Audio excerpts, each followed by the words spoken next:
इस कहानी को सुनने के बाद कमेंट ज़रूर करना कि आपको इस कहानी से क्या अच्छा लगा। बिस्तर पर औरत को मर्द की बाईं ओर लेटना चाहिए।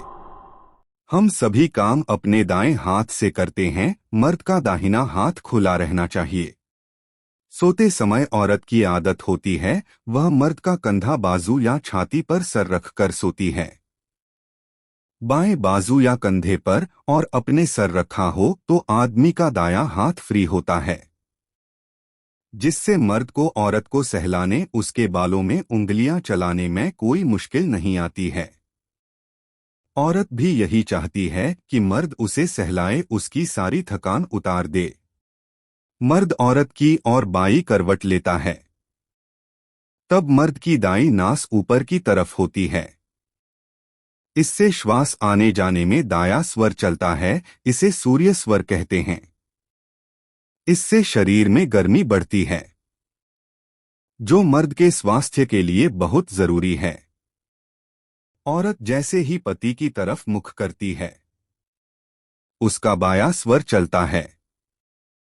बायां स्वर चंद्र स्वर है।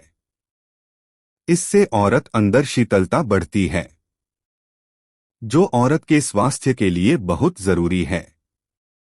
स्वस्थ जीवन ही जिंदगी का आधार है, इसलिए औरत को मर्द की बाईं ओर सोना चाहिए। सनातन धर्म में महिला को पुरुष की बाम अंगी बताया गया है।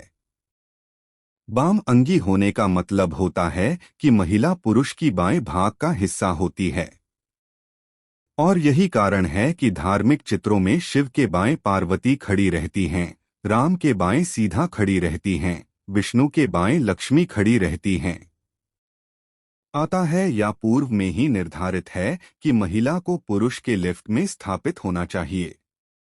सोने के नियम के अनुसार भी हमारा जो बायां हिस्सा है शरीर का, वह हमेशा नीचे होना चाहिए, दाहिना हिस्सा शरीर का ऊपर की तरफ होना चाहिए, यानी कि हमको बाएं करवट ले करके सोना चाहिए।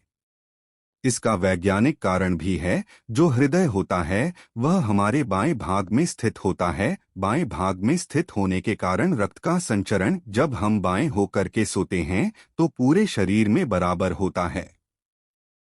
इसी प्रकार जब हम बाएं करवट तो करके सोते हैं तो महिला को भी अपने साथ जब सुला है तो बाएं साइड में ही सुनाए। यह महिला पुरुष के लिए सबसे अच्छा पोजीशन है, चाहे उनमें प्रेमालाप करने का हो चाहे साथ में सोने का। यह वैज्ञानिक रूप से भी अच्छा होगा और उनके आपसी रिश्ते को मजबूत करने के भी लिए भी अच्छा होगा। आपस में प्रेम संबंध स्थापित करने में भी आसानी होगी।